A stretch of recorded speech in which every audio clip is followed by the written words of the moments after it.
Welcome back, everybody, to another episode of Recruitment Uncensored with me, the host, Kate. And today I've got a fantastic guest on with me. We're going to have a legal focus. This is the first show, actually, since I started that we've made it all about the legal side of recruitment. So I'm excited for this.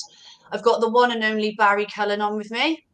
Hello, hello. So we are going to be talking about how to combat recruitment debt wars. So I'm interested in this myself because I've just launched my own agency. But I know as a business owner in general, when you are not being paid for work that you deserve to be paid for, and B, sometimes you've already delivered, it's fucking horrible.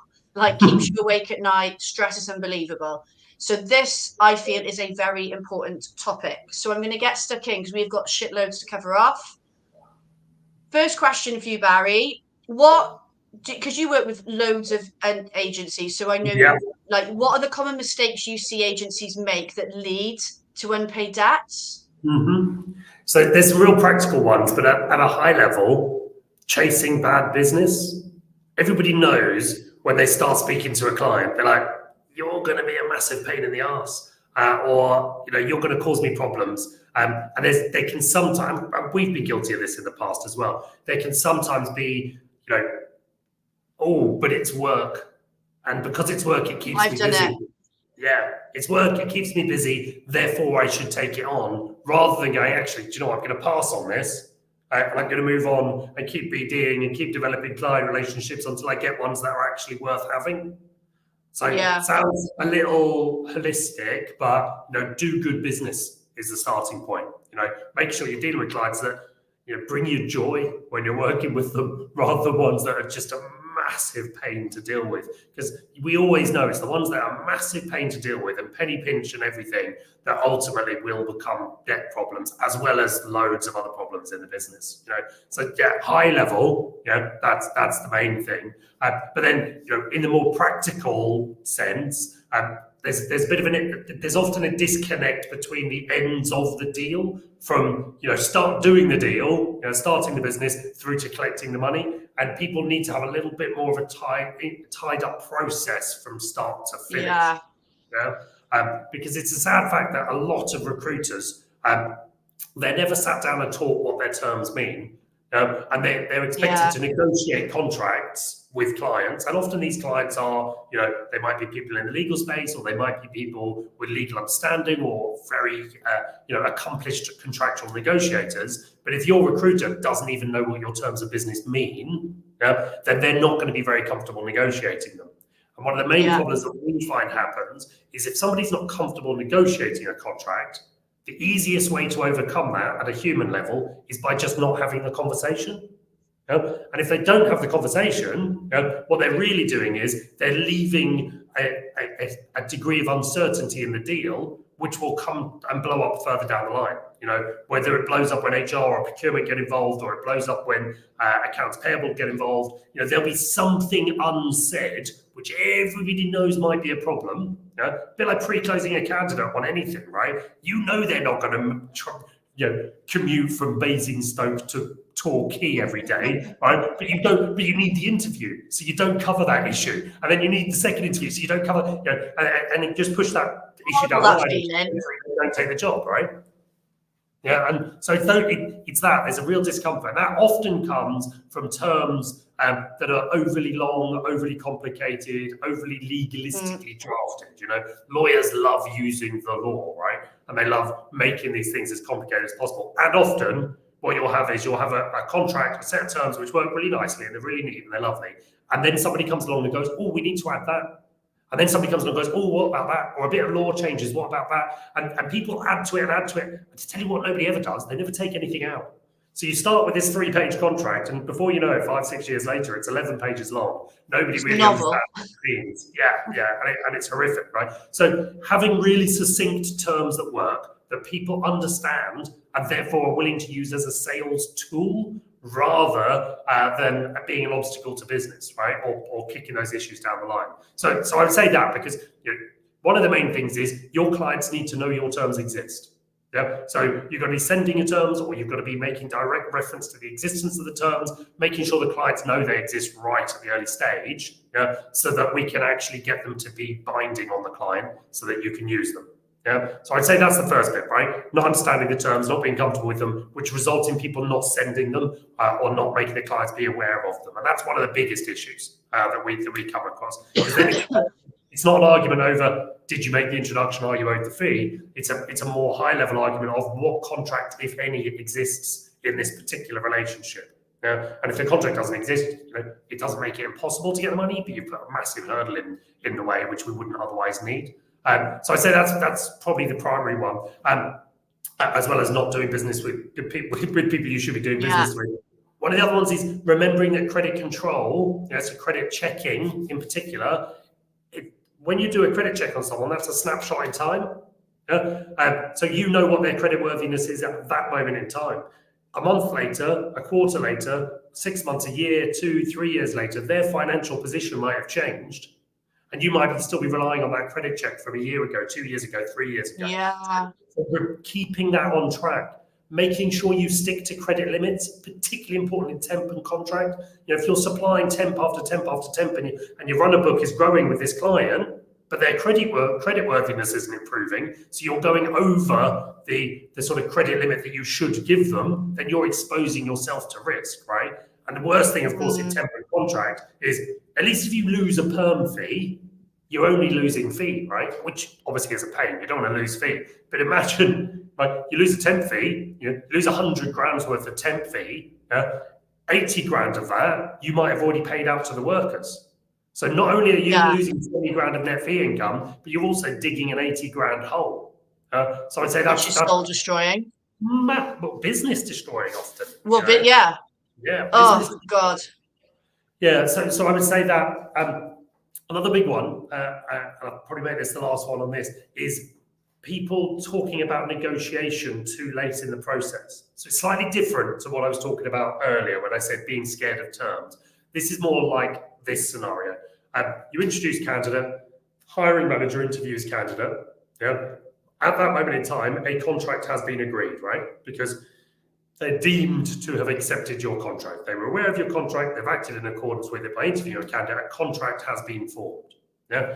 Roll forward a couple more interviews. The hiring manager wants to hire the person, and the recruiter, wanting to grease the wheels of the deal, they want to sort of move forward. They might say something like, "Who do I need to agree terms with? Yeah? Or who do I need to negotiate terms with?" Yeah? And what the recruiter means is, who do I have to speak to as part of what supplier onboarding? Right? If they'd use that language, they'd be fine. But instead, they're saying, who should I negotiate? Who should I agree? So what that means to a judge, and ultimately we've got to be thinking about it in circumstances where this could end up in front of a judge, is at that point in time, the recruiter did not think there was an agreement in place. Because if they thought there was an agreement in place, they wouldn't be asking who they need to negotiate or agree with. Yeah. So 2 little letters, which changes all of that, is re. So if procurement get involved, HR get involved, talent get involved, and say we have to agree terms, your response would be along the lines of, I'm happy to revisit our agreement. I'm happy to renegotiate the terms of business. Yeah. And if you use those 2 little letters, the benefit to you is that you're now telling the judge, if this ends up in front of a judge, that at that moment in time there was an agreement in place already. Yeah. And if those attempts to revisit and renegotiate are unsuccessful, because the client wants pay when paid, 90 days, 120 days, they want 12% fee, they want it on markup, not margin, all the usual stuff that you see. If that renegotiation fails, then the default position isn't back to we didn't have a contract. It's back to your standard terms of business, which were accepted by the conduct of that hiring manager. Yeah. Put it in real world terms, we had a case a couple of years ago where our client ran through the process, contract placement, 4 roles, had the roles covered, had them to offer stage, at which point talent got involved and said, "Do you want the PSL?"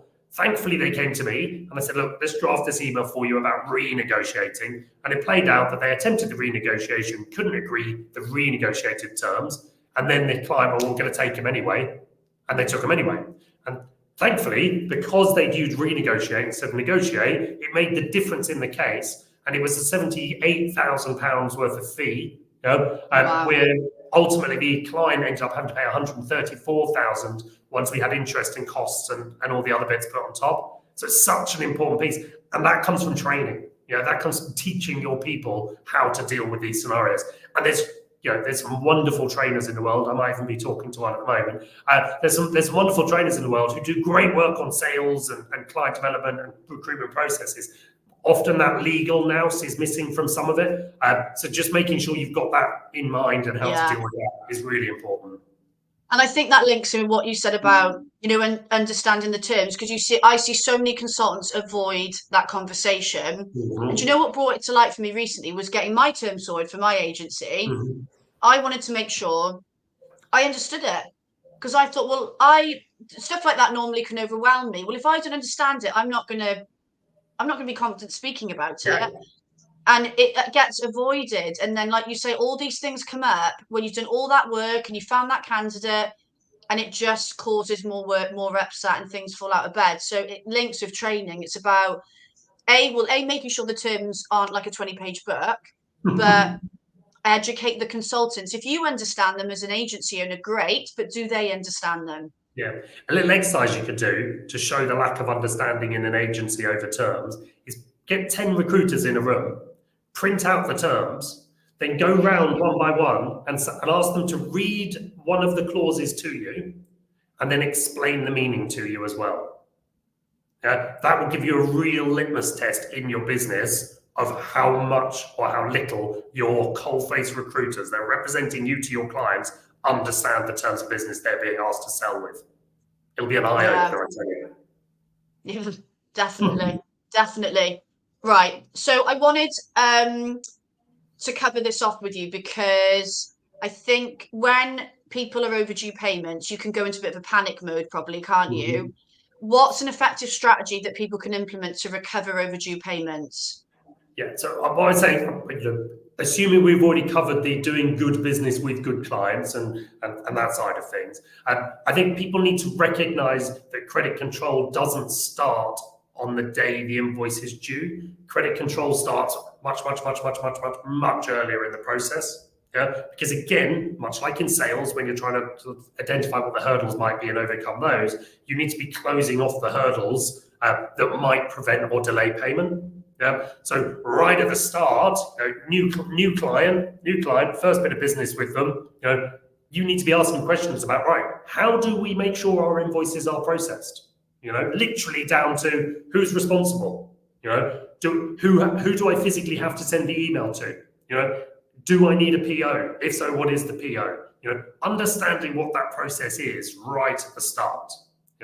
And then also, making sure that once you've understood it and you're actually following their process, because you want to make it easier for you to get paid, right? So whatever their process is, make sure you're following it, But then also checking in at every stage as well.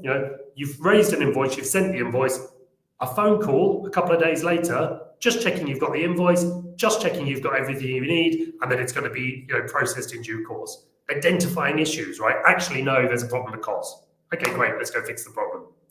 And then rolling forward to when it's due to be paid, a few days before it's due to be paid, just checking in, making sure it's on the pay run because it's due to be paid, so that you've got that process in place really early on. And then beyond that, having a really clear, and I say short, different people have different approaches, clear but short credit control process. So escalation points. You don't need to go full throttle straight away. Full nuclear straight away, but making sure that there's a proper credit control process which is followed religiously and consistently every time. And most importantly, if you get to the point where you're having to make threats, if you don't pay by X, then Y. If you make a threat, follow through with it. Because so often we see people say, if you don't pay within 7 days, we will. Instruct our lawyers, issue a claim, service that demand, whatever it might be. We see it done. And then on day 8, 9, 10, they don't do it. And all that's doing is basically telling the client, well, they're full of threats, they'll never do anything. So, regular escalation of pressure. Yeah. And then also making sure you've got the right things, just to take a step back to the terms, making sure you've got the right things in your terms to give you the levers you need to get the payment through. Because one of the problems is in recruitment, by the time your invoice is due, the service has already been provided in full. Yeah. And therefore, your leverage on threatening to stop the service is a bit of a dead threat, right? There's nothing to it. What do you mean? We've already hired the person. They're already here. What can you do? Yeah. So having in your terms the right things. So if you're supplying labour, so if you're supplying temps or contractors, having the contractual power to withdraw labour. Yeah, to actually be able to say you're behind on your invoices, therefore we're pulling everybody off site. Yeah, because that has a real world impact on their business. If you don't have the contractual right to do that, but you do it anyway, you may now be in breach of contract. And if you're in breach of contract, you might be on the receiving end, not of the payment of the invoice, but a claim from your client for any damages that are caused. So careful. Yes, you've just got to make sure you have that power. Yeah, and then as well, what we see almost always in rebate and free replacement scenarios is that those rebates and free replacements are conditional on payment on time.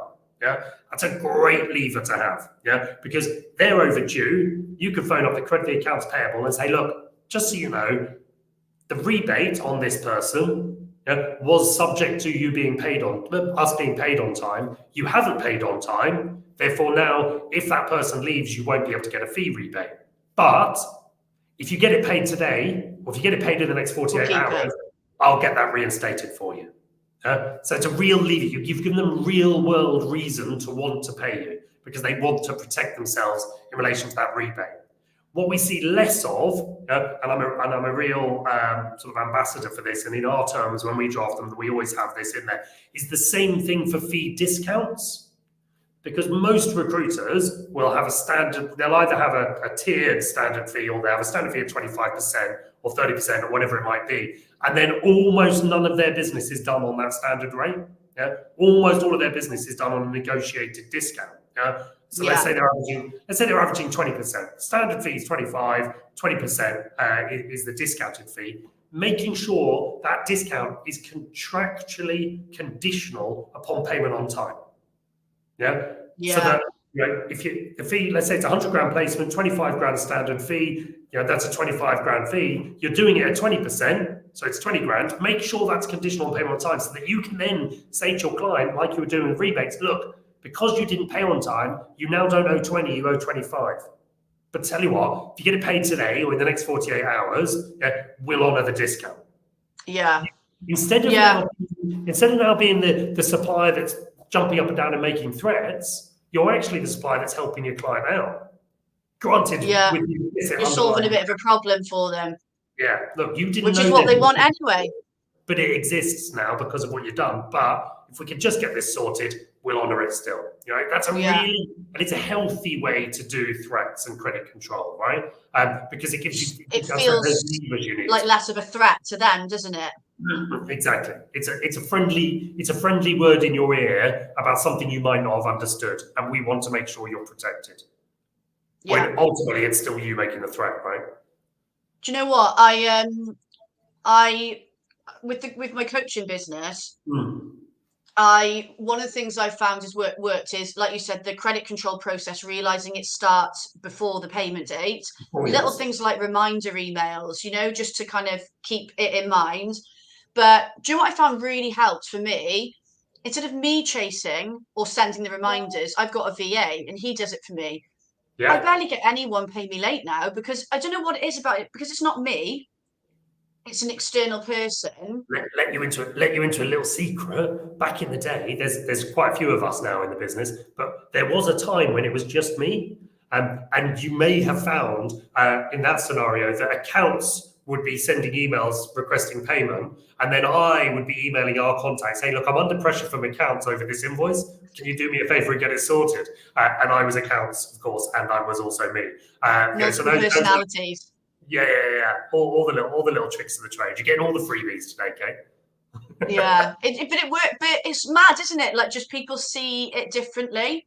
But one thing you said there, the couple of times where I've gone out of my strategy and my process, like the 7-day payment terms, of that, oh yeah, always bites me in the ass. And I'm like, why? I don't do it often, but then you're like, why did you do that?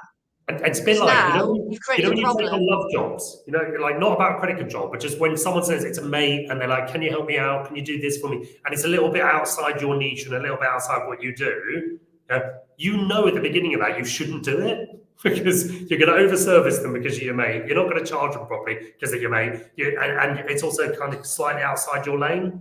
For everyone, I find that causes the biggest problems. Yeah. Yeah. No, I've done it recently, and I was like, why are you doing this? But you learn, hopefully, from your mistakes. We have had some comments come in. Darren, you haven't missed the whole episode, and don't worry, you can stream it after on YouTube and LinkedIn, so do not worry about that. Matt, I'm going to come back to this. We've got a meaty next question, and we might even end up answering this for you at some point anyway. If we don't and we run out of time, I'll tag Barry in the comments after. That said, the TLDR version is yes, Matt. We see it a lot. Yeah, basically. Right. So what measures can agencies take to safeguard against potential payment issues? Because that's what we want, isn't it, to avoid it in the first place? Yeah. I mean, look, we've talked about some of it already, right? It's doing good business with good clients, making sure your credit check isn't just that snapshot in time, but you're doing it time and time again. Giving yourself the power to pull labour, giving yourself the power to say rebates aren't allowed anymore, discounted fees aren't allowed anymore. So that side of things, training your people to do a good job, having a good credit control process, so that you know how you're going to deal with it to minimise the amount of delays and minimise everything else. Beyond that, if you're doing all of that already, having a really good collections partner, so whether that's us, obviously we're available, or others out there, having a really good partner, which is part of your process and part of how you do it. Because again, it's escalation. It's a bit like, if your recruiter's dealing with something, you might escalate the issue to a team leader. And if the team leader can't sort it, you might escalate it to a manager. So that escalation point is a new opportunity to resolve a non-payment issue, right? And therefore help out the business. So having that in place is really useful. Another thing that is worth considering, depending on your space and depending on the costings, is decent trade insurance or credit insurance, so you can underwrite the risk. That can be really valuable. There's a lot of providers out there within the recruitment space. And I'd say that, I can't say that in every agency, every time, that is a sensible thing to have. And obviously, depending on the costs and the coverage, etc. But that can be a really useful thing as well when we're talking specifically about safeguarding, right, the risk. Yeah. Because that's also potentially going to cover you, depending on the type of the cover, if the client just goes insolvent. Because ultimately, if the client goes bust because there's no money, even I can't get money out of that, right? Because if there's no money there, there's nothing to recover. So whereas if you have that credit insurance in place, then that can protect you in that scenario as well. So that's beyond what we've already gone through. I would say that is a good additional level of cover to have in place. But of course, subject to costs, subject to how well it works in your business. Yeah, and I think a lot of the things you've mentioned there, if put in place, will give you that, when I say behind the scenes confidence, what I mean is that, okay, like if a worst case scenario happens and we have a client mess us around and not pay us, we've got a contingency plan. Yeah. And when that is in place and you've got a good collections partner and you've just got, like you said, escalation processes in place, it feels, when it happens, it's not panic stations and everyone lose their minds. It's like, right, this is what we need to do. 100%. And it just makes it feel easier to deal with, knowing you've got that support in place. Yeah, I agree. Another thing is worth adding in this actually is sometimes your clients are truly and honestly in a difficult financial position. Business is difficult, economy is difficult. It's they can't pay rather than they won't pay. So identifying when that is the case, and if it is the case, and if you've got a good enough relationship with them and you want to help them, consider putting payment plans in place. So consider structuring a payment plan because if they owe you £30,000 and you can get a few payments, let's say you get £8,000 of payments out of them before they go bust, then at least you've got the 8,000. Sometimes that's better than holding out for the 30. Just getting some of that money in as you go, because you've got to remember, if you go through a full court process, these things can take a long time. And cost money. We're counting in months and potentially years, to get a fully contested large case through the courts at the moment. So just keep that in mind. Payment plans are really important. In fact, we have a payment plan document. It's like a guide for how to agree and how to structure payment plans, because getting the wording right is really important. So Kate, I didn't think to mention this because it's only just come up on the fly. We normally sell it to people, but if anyone gets in touch saying that they'd watched this, I'm happy just to give that to them as a thank you to you, Kate, for having me on. So anyone watching, I'll cover this off again at the end, but I would obviously link in with Barry. If you want access to that, drop him a message, say you watch the show, and then you can get access to that, which would be very useful. We've had a brilliant question come in, but you've got 1 minute to answer it because we're running out. I've got to cover a couple of things off. I see this happen and come up a lot, and I remember as a consultant myself having this issue. So Darren's asking, if he's been asked to send a CV prior to getting an agreement in place, is he still covered sending the CV with the TOBs attached for reference and review? I hate this answer, right? But sometimes it needs to be given, Darren. It depends. Ideally, I would prefer to see the terms going over before the CV, and then the request for the CV to come, and then the CV to be provided. Because if they've got the terms, then they're on notice. We talk about sufficiency of notice. They're on notice of the terms. If they request the CV, that's deemed acceptance of the terms. So therefore you have a contract in place. Then you're sending the CV through, and therefore that CV is protected by the terms. So ideally, that is what I would like to see. But I'm not saying it's not possible for the CV and the terms to go at the same time and an agreement to be in place. Okay, and particularly because they were asking for the CV. In Darren's question, is specifically if I've been asked to send. So it's not. Ideally, terms, request for CV. That's the ideal scenario. It no longer becomes important if after that they then interview the candidate. Because if after that they interview the candidate or do anything else that's deemed acceptance of the contract, then the contract then becomes bound. And if they engage people, off the back of that, then you're still covered. I hope that answers your question, Darren. It depends. Ideally, terms first, CV second. Great question, Darren. Great question. Okay, I'm going to come back to you in a sec for your top tip, Barry. But before I do, just want to do a roundup of the next show, which is the 16th of October, exactly the same time of 12:30. I have got my ride or die, Jo Phillips, on with me, the woman behind the women. And we are going to be talking about, Jo's going to be sharing her secrets around how you can create success in your career as a female. It's going to be full of great tips. And I've had her on before, and that in itself, I remember I took a lot from that show. So if you're trying to create success in your career as a woman, 100% do not miss out on Jo coming on the show on the 16th of October.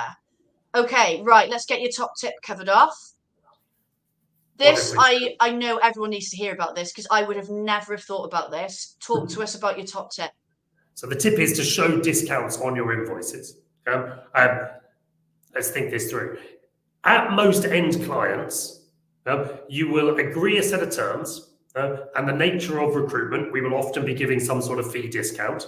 And those will be agreed. They might be signed, they might not, who knows, but an agreement is made and that's in place. You then provide the recruitment services. Great, you make your placement, your candidate starts, you send your invoice over. That invoice is typically stripped off your email and put into an accounts payable system.